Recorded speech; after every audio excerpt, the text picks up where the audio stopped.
My name is Brian Jepson from Keystone Environmental, and today in this video we're going to go over what an IEP or an Indoor Environmental Professional is and how they apply themselves and what they can do. There are some groups that IEPs will come from. That will include occupational or industrial hygiene, where they review occupational chemical exposure risk, such as synergistic effects, volatile organic compounds, other inorganic materials such as asbestos, silica or lead, and they will use the hierarchy of controls to manage the risk.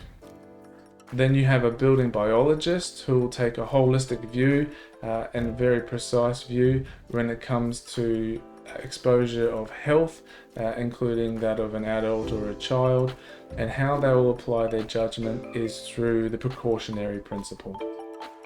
Other areas would include classical microbiologists or mycologists, the study of fungi, and then finally environmental engineers, analysts or scientists who may come from the background of clean environments such as pharmaceuticals, operating theatre, classifications, and universities. What an IEP can do is listed out by the American Industrial Hygiene Association into 8 categories. They can overlap, but at the same time it is an area which an IEP should have competencies in.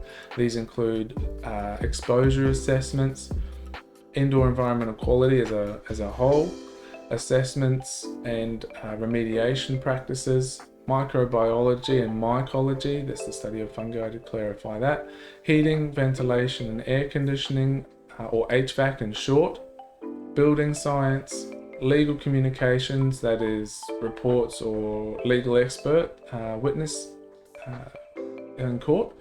Health effects is also the last category that they put in there. But this doesn't mean that an IEP is an expert in any one of these areas. It's just something that they are to have a competency in.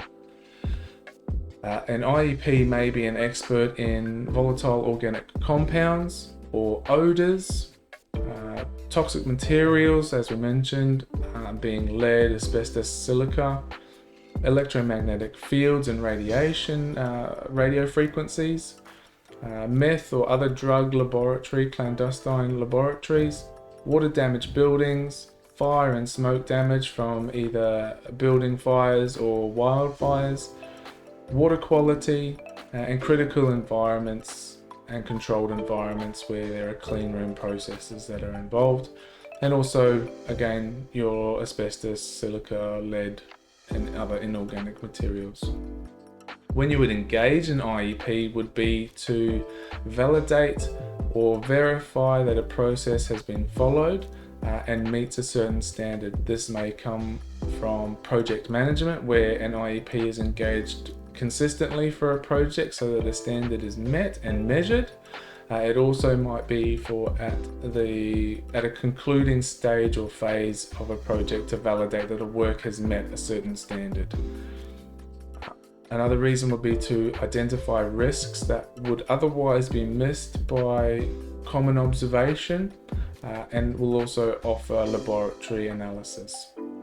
Another area that encompasses a pretty big group, but it is a duty of care. That might be from employers, that might be from public health perspectives, adverse health effects or insurance claims where there might be a risk that the work that is being done compromises those that are around it or will be occupying the zone thereafter. Another area could also include the critical care or critical environment where there are immunocompromised people, hospitals, pharmaceutical products that are being developed, foods even. These people will be engaged to meet a standard of cleanliness or a clean room classification. I hope this has helped give a bit of clarity for what an IEP is and where they come from and how they might apply themselves. If there are any questions, feel free to contact us. I'd be happy to help out.